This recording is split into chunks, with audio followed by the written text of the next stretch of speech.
Campeão, nesse vídeo aqui, presta bastante atenção. Nesse vídeo eu vou te ensinar a como antecipar os movimentos do seu adversário.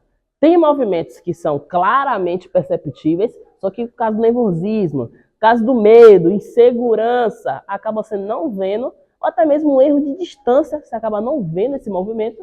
E tem movimentos também que o atleta, seu adversário, só vai fazer na hora de atacar, só vai fazer na hora de desferir um golpe na sua direção. Então, preste atenção nesse vídeo e, velho, tô falando sério, anota cada detalhe desse vídeo que é muito importante para vocês.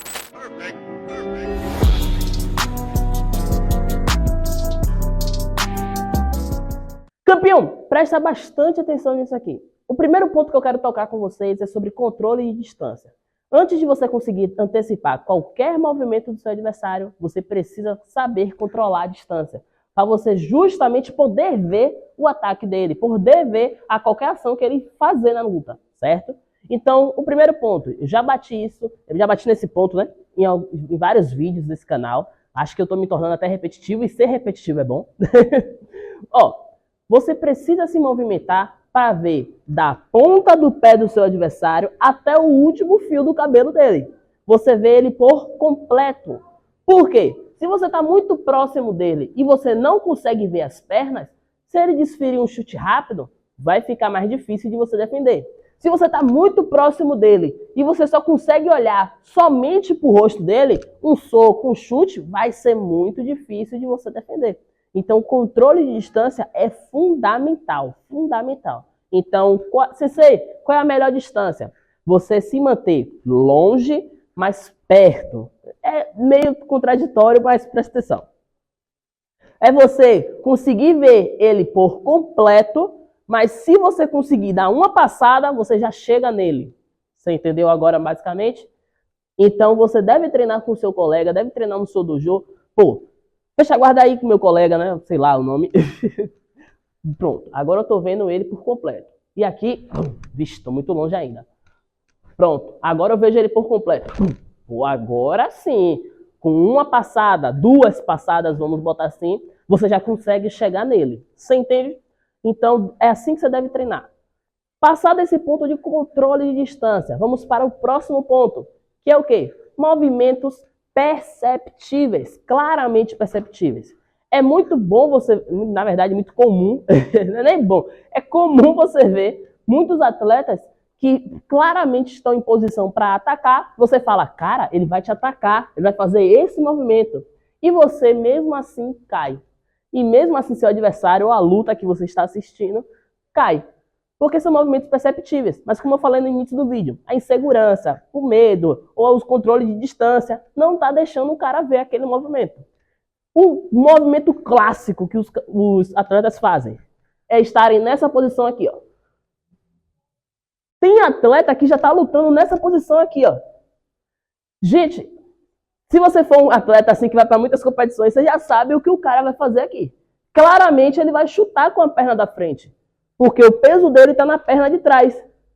Aqui ele vai fazer um Kizami Uramawashi Geri, um Kizami Mawashi Geri, um Kizami Yoku Geri, mas ele vai chutar, principalmente quando você está encurralando ele.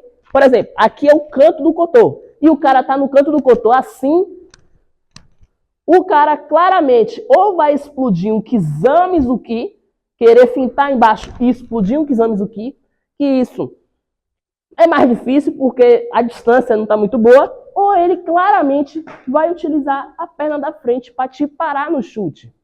Então, presta atenção nisso, beleza? Isso é um movimento perceptível, é claramente a postura dele.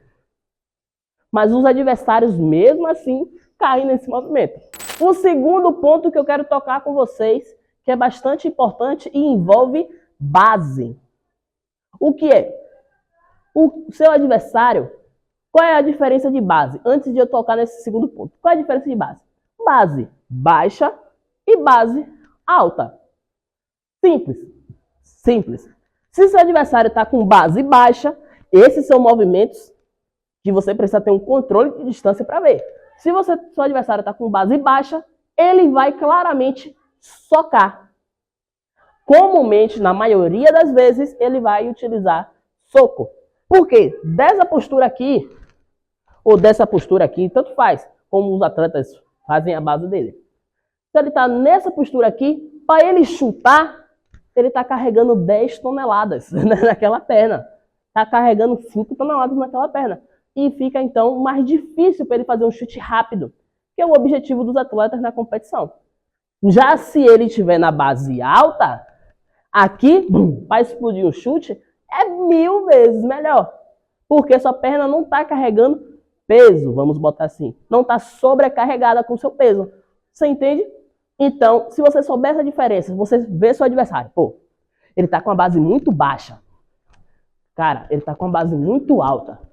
Então, você já consegue ajustar sua distância para justamente ou sair do chute ou antecipar um chute, ou sair do soco ou antecipar o soco.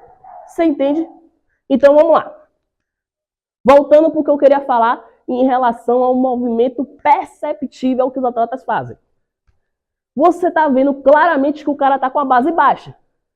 E o joelho dele está como? Para dentro.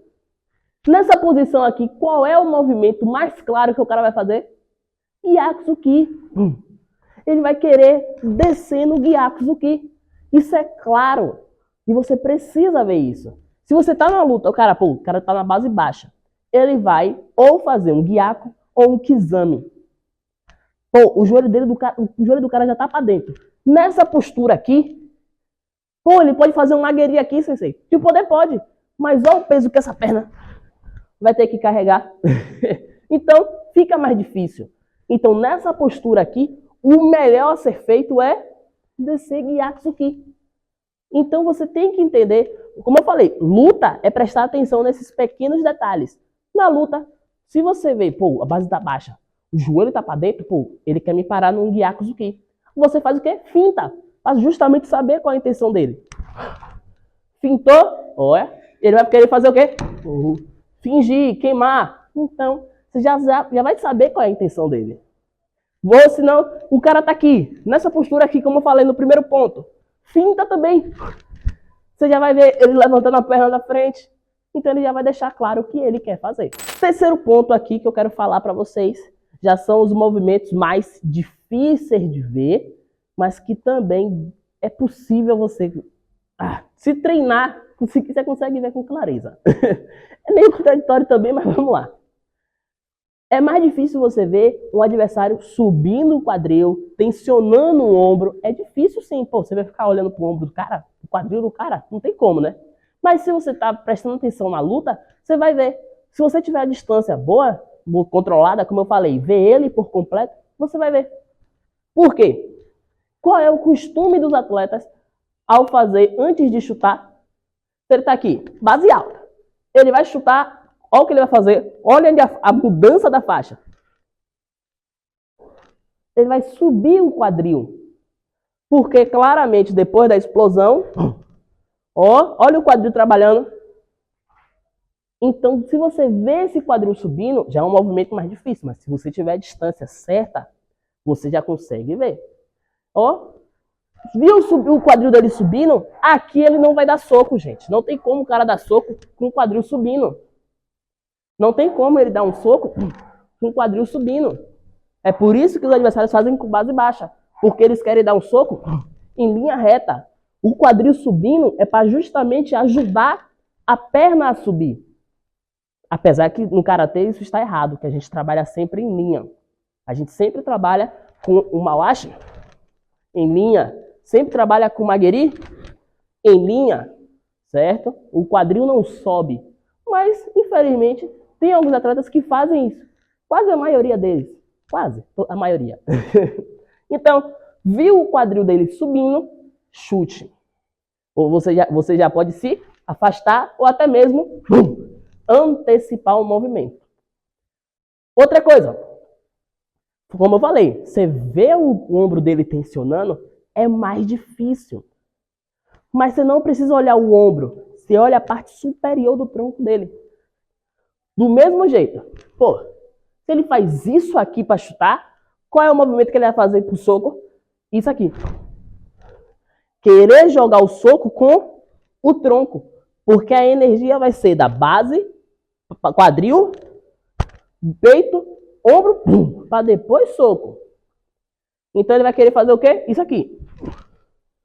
Explodir o soco, porque ele vai querer ser rápido. Então se você consegue ver esses pequenos detalhes, você já consegue antecipar seu adversário. São dois movimentos simples. Ele está com a base baixa ou base alta. Já sabe diferir se ele gosta de soco ou de chute. Ah, ele está com o joelho para dentro ou o joelho para fora? Joelho para dentro. E a base dele está baixa. Então ele quer te parar no Gyakuzuki. Pô, a base dele está alta.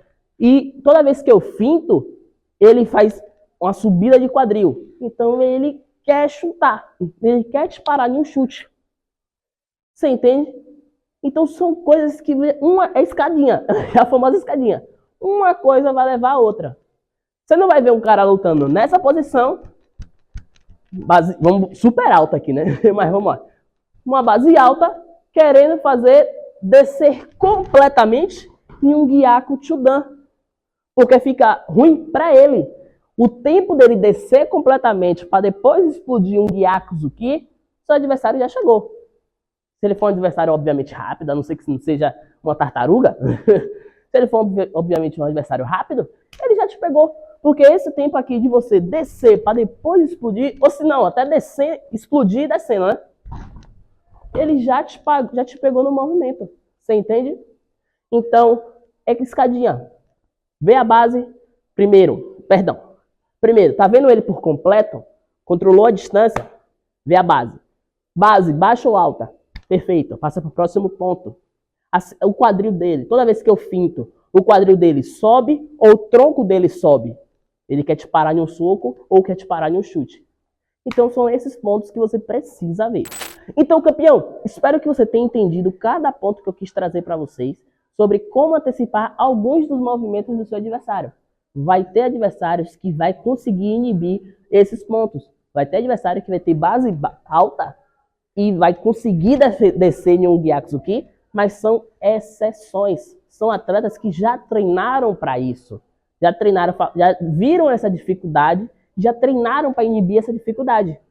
Mas a maioria dos atletas tem essa dificuldade, faz esses mesmos pontos. Quer ficar na base baixa para dar soco, base alta para chutar, levanta quadril, levanta o tronco. Ele fica muito próximo, ele fica no movimento já claro que vai te parar em um chute, joelho já para dentro para facilitar. Então esses pontos já são comum de muitos atletas, certo? Então treina e deixa aí nos comentários o quanto de pontos você já tomou com esses movimentos já bestas, beleza? E compartilha com seu colega para ele também começar a evoluir junto com você. Se você gostou, curte esse vídeo e muitíssimo obrigado. Antes, o ponto mais importante do vídeo todo, Karatê começa com respeito e termina com respeito. Por isso, ouça.